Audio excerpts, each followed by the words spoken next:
High, কি অবস্থা সবার? সবাই কেমন আছো? আজকে তোমাদের সাথে শেয়ার করব একটা মিনি ভ্লগ ভিডিও। টুকটাক শপিং করেছি, তা নিয়েই থাকছে আজকের ভিডিও। যদিও এই ভিডিওটা ২ বছর আগের।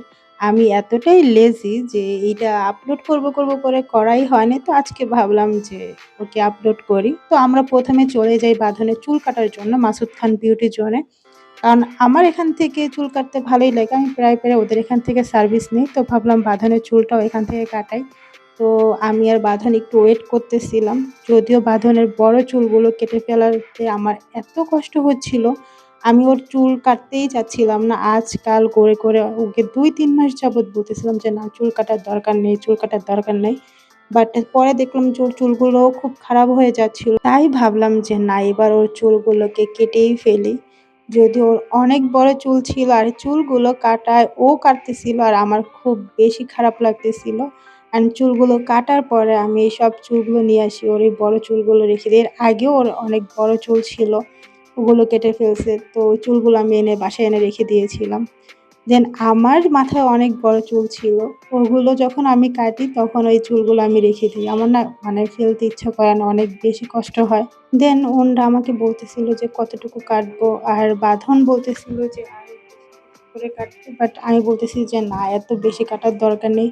কারণ আমি তো কাটার পক্ষেই ছিলাম না। তো তারপরও ওর জন্য কাটতেছি। আর ওর চুল কাটতেছে আমার যে এত খারাপ লাগতেছিল। তো তোমরা বড় চুল কে পছন্দ করো? কমেন্ট করে জানিও। তারপর ওরা একটা চা দিল। চাটা খেতে বাঁধনের চুল কাটা প্রায় শেষ। তো চুল কাটাটা কেমন হইছে কমেন্ট করে জানিও। ওর চুল কাটাটাও বলতেছে যে আমি বের হই, আমার কাটাটা কেমন হইছে একটু ভিডিও করে দিও। তো এই তো দেন আমরা এখান থেকে চলে যাই আর্টস অফ ইয়াতে একটা হেয়ার প্যাক আনার জন্য। যদি তখন ওদের এই হেয়ার প্যাকটা অনেক ভাইরাল ছিল। তো এটা নেওয়ার পরে আমরা চলে আসি ইস্টার্ন মল্লিকায়। আর ইস্টার্ন মল্লিকে আমি যখনই যাই বাঁধন এই ঘড়িগুলো দেখবে আর এই ঘড়ির জন্য বায়না করে।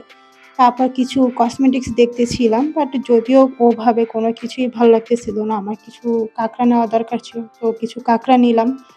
দেন চলে যাই কেজেটে। তো কেজেটে ঢুকতেই ওরা অলমোস্ট ক্লোজ করে দিছে। দেন আমরা চলে আসি এই ব্যাগের দোকানে। এখান থেকে একটা ব্যাগ নিয়ে তারপরে চলে যাই নিউ মার্কেটে।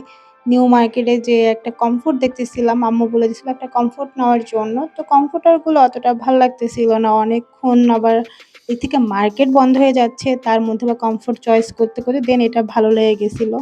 তারপরে চলে আসি নিউ মার্কেটে এই চাপটা খেতে। নিউ মার্কেট গেলে এই চাপটা আমি সবসময় খাই। এটা অনেক বেশি ভাল লাগে। আর বাঁধন তো এই ঝিলমিল বেলুন দেখে পাগল হয়ে গেছে যে ঝিলমিল বেলুন নিবে। তারপর ওকে প্রায় ৫ টা ঝিলমিল বেলুন কিনে দেই। আর এইগুলো নিয়ে যখন রিক্সায় আমি বাসায় যাচ্ছিলাম, সবাই আমাকে ডেকে বলতেছিল, "আপু, এতগুলো বেলুন দিয়ে কি করবেন? এতগুলো বেলুন দিয়ে কি করবেন?" আর এই তো আমরা বাসায় চলে আসি। তো আমার ভিডিও তোমাদের কাছে কেমন লাগলো কমেন্ট করে জানিও। আল্লাহ হাফেজ।